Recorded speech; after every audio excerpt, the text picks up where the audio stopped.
We're going to learn some new definitions today. Definition of mapping. Every element in set X must have a match, a member, or sometimes you hear it as an image in Y. So remember, set X is the set of all smaller X elements, like your domain. Set Y has all your little small Y elements in it, which is your range.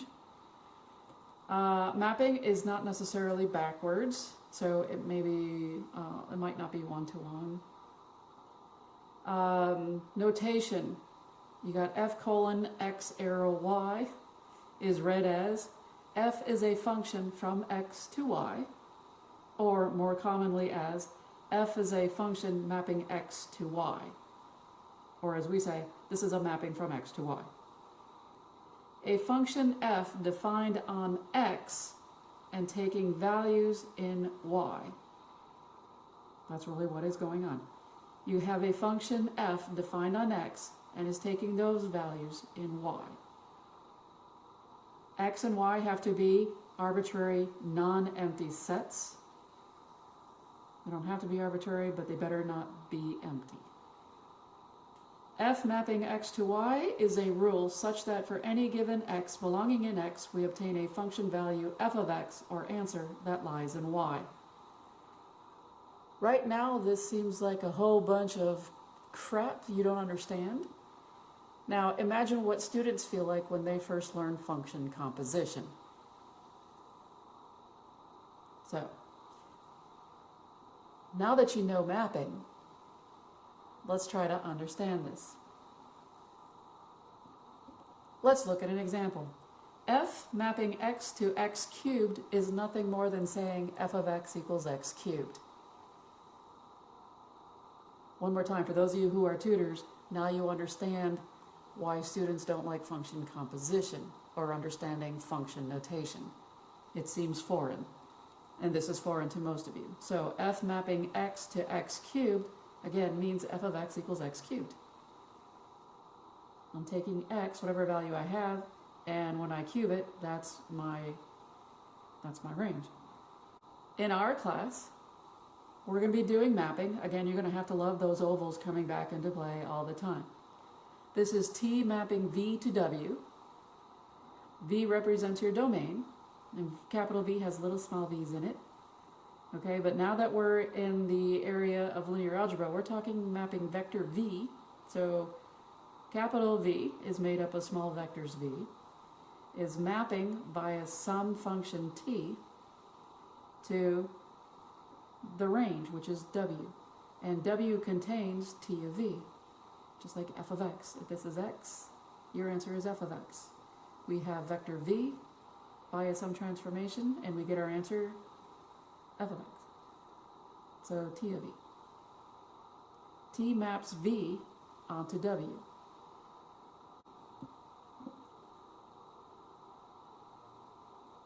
So if this was the set X, and you had small little X sub 1s and X sub 2s in here, and they were to carry over into here, well then you have your function that mapped over here. Well, what was your function? X cubed. So x1, you put it in X cubed, you get that f sub 1 of X. Okay, so you get your answer for that. So T represents the function. X sub 1 is your X value, your domain.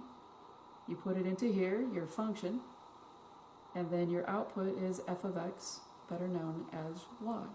So this is your Y values. So X cubed maps your X values to f of X.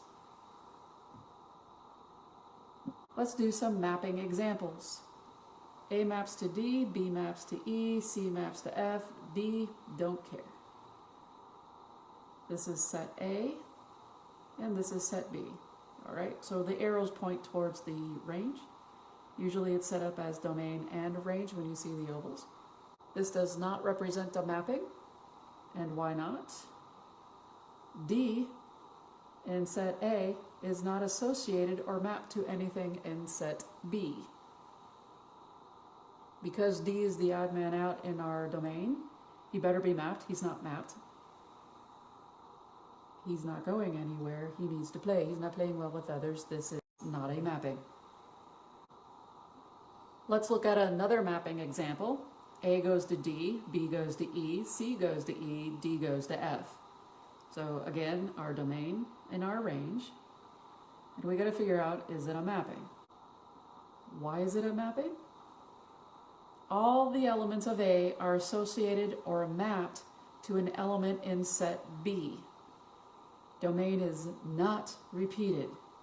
Let's look at a new example. A maps to D, B maps to E, B maps to F, C maps to G. Domain and range does not present a mapping. Let's find out why. Element B in set A, that guy right there, is mapped to more than one element in set B, capital B. This is bad when the domain repeats. So that's kind of a really dead giveaway. When you have the same element repeats for your domain, then you know it's not a mapping. New definition of transformation. Believe it or not, you have seen these before. You have seen transformations. And I'm talking about before linear algebra. A transformation is a change in position or dimension or both of the object. The image. This is interesting. If you ever dealt with photography, you kind of understand this. The image is the resulting object after the transformation. So what I'm looking at is in real life. If I take a picture, I took an image. That's the result after I took the picture. That's on the SD card now. So what I'm looking at is not the image. The image is the result after I took the picture. What's the image on the film? What's the image on the SD card? What's the image I'm projecting onto my computer now that I've uploaded my image from my SD card? Because I am no longer there at the place that I took the picture. There's lots of types of different transformations. Again, we have seen these with parabolas and absolute values and radicals and hyperbolas. You name it, we have seen transformations before, even with lines.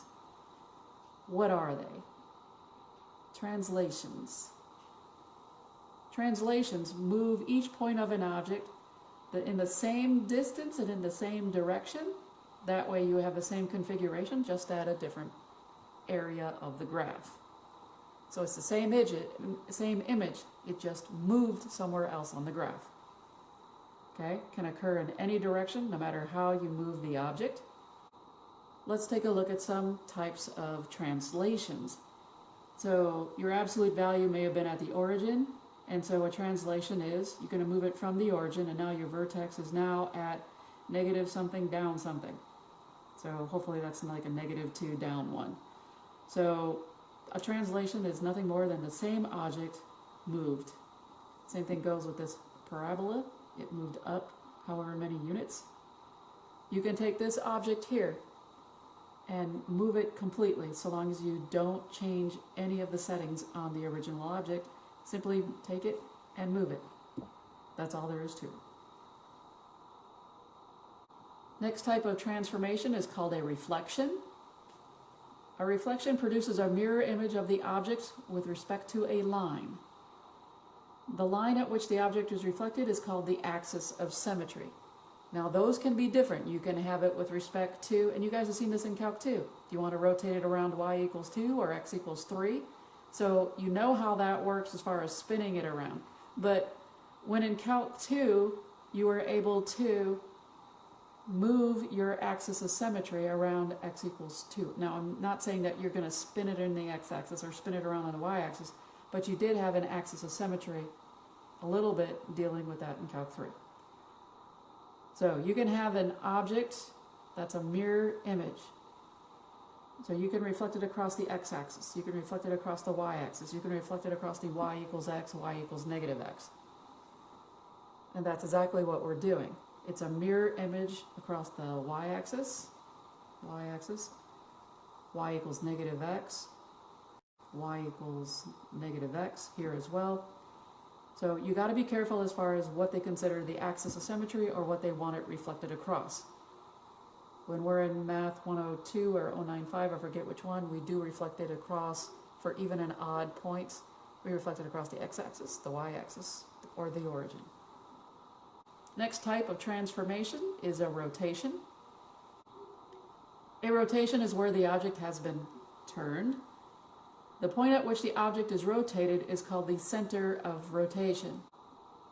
So you can take an object and rotate it however you want, whatever you want. You can rotate it 90 degrees. You can rotate it into any quadrant that you wish. This one's rotated around. The center of rotation so happens to be the origin, let's just say. But it doesn't have to be. That could have been rotated out at 0, 4, 0, -4, whatever. You can take it and rotate it however many degrees you want. Totally up to you. But rotations make some type of angle. Next type of transformation is a dilation. In other words, an enlargement of the object. The object is made larger by a factor of k. Now, notice we're saying larger. All right, so it's just the same thing as when people smoke weed, their pupils get larger, they dilate. All right, so your pupils get larger.